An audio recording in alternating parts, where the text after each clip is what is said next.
Hey guys, and welcome to another edition of Gifted Monkey TV.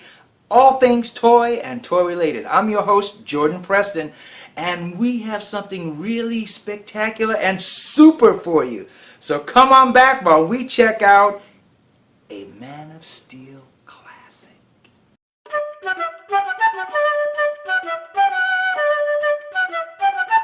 Respect the monkey! Look guys, before we get started with our toy review, I got something fantastic I want to share with you guys. Check it out. Guess whose toy collection in celebration of the Man of Steel made it into the local newspaper? This is a newspaper from Burbank, California, the Burbank Times. And look at that Superman collection. This is my Superman collection that the Burbank Buena Vista Library asked me to put in here to celebrate the opening of the Man of Steel movie, June 14, 2013. Look at that. We made the front page, baby.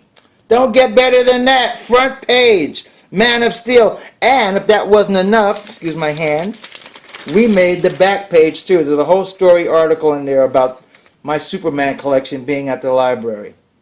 Is that not cool? Sorry guys, I had to brag about it a little, okay? Because not every day somebody gets in the paper, unless you're me. Thanks. Look at that. Burbank Times. I love it. Isn't that cool? Alright, so enough of that. Now we're going to look at what we came to review. A classic. Today we're going to look at this.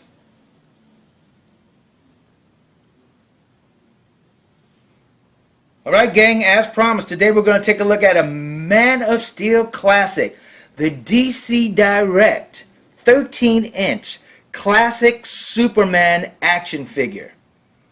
Now this thing is fantastic because this figure is actually the first foray of DC Direct back in 2004 to go into action figures. Before 2004, DC Direct did not do 1/6 scale or 12-inch action figures. This guy was the first one of its kind.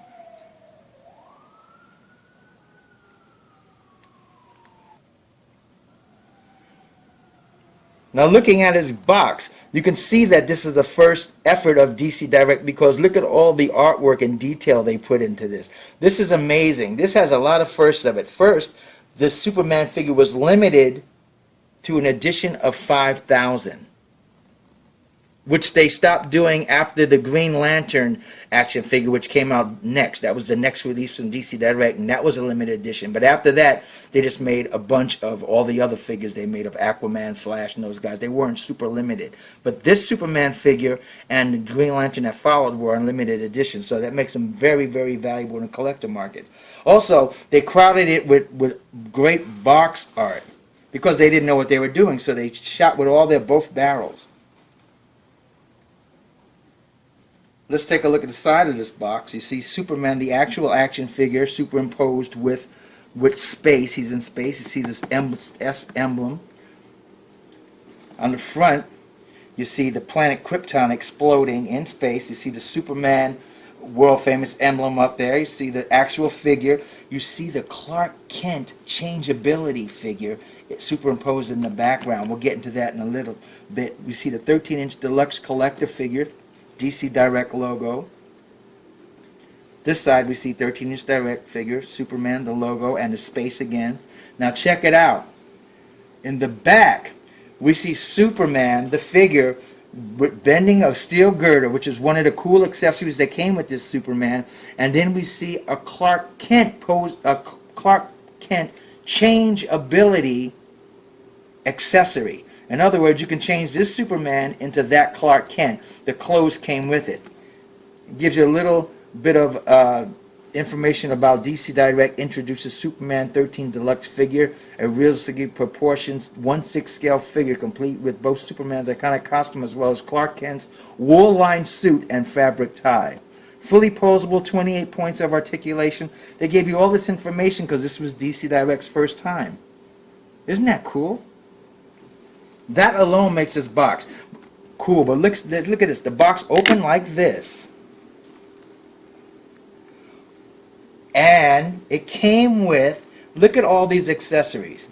It came with Clark Kent's wool-lined suit, a tie, white shirt, nicely pleated creased pants, his shoes with real shoelaces, actual shoelace material in the shoelaces. But don't take it out because it's a bitch trying to get them back in. So just spread your shoes open and stick his feet in and close up and tie his shoelaces. But they're really actual shoelace material inside the shoes. Socks. Come on, when's the last time you got socks with an action figure? That's crazy. Boxer shorts and a belt. A regular dress belt and a copy of the Daily Planet. 2 pairs of hands, I got one hands out, and a pair of Clark Kent's glasses, which just fell down here as I opened the box. So they're down here somewhere. It came with Superman's stand with the S embossed on it. It came with the stand holder. And it came with the steel girder, which is on the side. And I'll show you that in a moment. And it came with a chain with a kryptonite on it. Almost like what Hot Toys, Christopher Reeve's Hot Toys had. What makes this action figure so cool is there's so many things of first that come with this action figure in DC Direct. That tie-in of this being the first action figure for DC Direct 13-inch scale. They even had a Superman Deluxe collector figure certificate of authenticity. You don't even get those anymore with DC Direct figures. Well, when they made them, you don't get those anymore. They only did this with this and the Green Lantern, I think, also, but then they stopped. As you can see here, limited edition of 5,000. I have number 2,368 of 5,000. Is that not cool? And here's a little sample of the steel girder that you saw earlier in the box. It's malleable and flexible, so you can bend it and it stays in the shape. You can twist it, put it in his hands, and do what you want like that. What a nice accessory for the Man of Steel to have an actual show of strength with a steel girder. And this is rubber. It's just really rubber with a like a metal tube going through it. All right, now let's get into the figure. So because this is one of DC Direct's first figures, it doesn't have a lot of articulation in the head. In fact, for a Superman figure, you'd think the head would go up so he'd get a flying pose if he wanted to get a severe up in his neck, up in his head, chin, to get a flying pose. But no, look at that. It doesn't move any more than that, any more down than this. It does swivel 360, because we all want our poses to look like that. Don't know why. But there we go. So you can get that, but no up and down movement. Shoulders, you do get a nice rotation, limited only by the severity of the fabric of the costume. But you get a nice rotation, 360 rotation. You get a bicep swivel in there too. Look at that. You do get an elbow, arm thing. Now there's no rotation in the arm because they swap out. The hands swap out. So there's no articulation in the arm other than rotation. You get a pair of hands that are open and relaxed, and you get a pair of fists. So I have one of each on there. And they just pop out and pop in. You do get an ab crunch. Now this is weird because this is before ab crunch became popular in action figures. In 2004, ab crunch wasn't a staple like it is now. But look at that. It had an ab crunch, waist swivel, full waist swivel. Legs, not too much. They give you a little swivel on the top of the thigh, mid-thigh. Look at that. But as bending the leg, go up that high and goes back this much. Doesn't go back any further. Which again is kind of weird. For a flying pose, you'd think his legs would be able to go back a little bit better. It is Superman, a flying being, known for his flying. There is swivel in the foot, but because the boots are a tight faux leather, you can't really get them bent back too much. And you get the knee swivel right there. There's no swivel in the knee, but you can bend it. Now I know I keep talking about the uniqueness of this being the first 13-inch action figure that DC Direct made. So it was their first foray. But why I keep mentioning it is because it was such a unique space and time. Because this is before DC Direct kind of got its legs wet and kind of got its feel for how to make these figures. So inherently, there's a lot of things that are kind of off about this figure that a lot of collectors and fans complain about. Let's go over some of these things. First of all, his face, a lot of people complained that his face looked a little bit too old for a Superman, and it wasn't quite, now I'm going to sound weird saying this, but this is what the feedback was. It wasn't quite attractive enough as a Superman. And I guess people were spending years of having Christopher Reeves be their prototype of what a great Superman looks like, and you know, he had that very handsome, stoic look on his face. This Superman was not based on any particular storyline, any particular animation, any particular movie or comic book. It was just like a atypical Superman, so they kind of made it generic. But in so doing, they kind of removed any type of personality handsome in his face. And he had a generic, just a stoic brick look. And it came out looking a little sharp and stark. So a lot of fans complained about the look of this Superman's face. But it's cool, you know, like I said, it's the first time. So you go down, the S on Superman's chest is incredibly, inappropriately big. It's just too big for the outfit.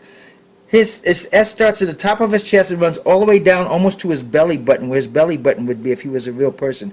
That's too big for Superman's emblem. In fact, there were so many little things like that going on with this Superman in the complaint department that once DC Direct kind of got their bearings, they remade another classic Superman. They gave him a handsomer face, and they gave it a smaller, more fitting S that should go into his costume.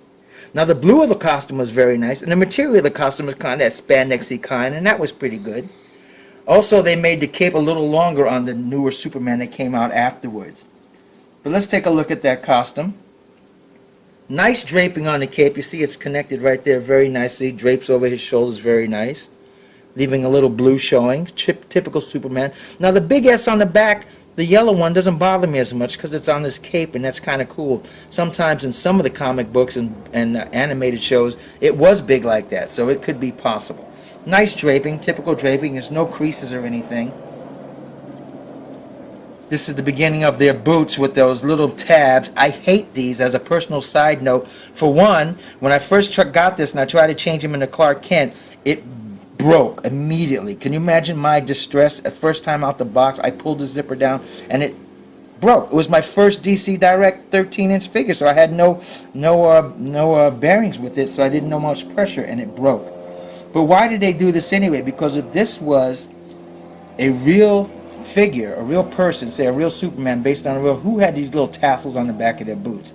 And all the other boots, like Aquaman and Flash, did not require them to change into other outfits, but they still kept these on the boots, which is kind of weird. And mine is kind of beat up now because it's been a long time, so it got a little beat up in time, the boots. Get that note. If you do get this, make sure your boots are good, because these boots are kind of like a faux leather, and it will wear in time if you play with it too much and move it around too much. So get it in one pose and kind of keep it there. But it's a nice color blue. I like that hue of blue. Not too light, not too dark. You get the round emblem on the belt. You get a nice faux leather belt with a plastic emblem on it. Pretty cool. The boots are a nice height. Man, I really hope you guys love our look at this classic DC Direct 13-inch Superman from 2004.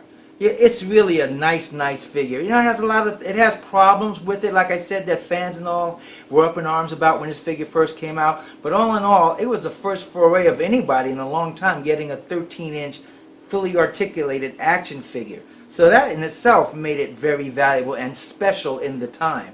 Now, on the Bunkometer, does it make it? Yes, I think you should get this figure. Should you invest in this figure? Yes. This figure cost about $90 when it came out in 2003, 2004.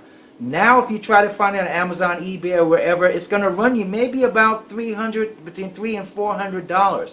Why? It was a numbered limited edition. 2, it was the first 13-inch action figure attempt by DC Direct in 2003, 2004.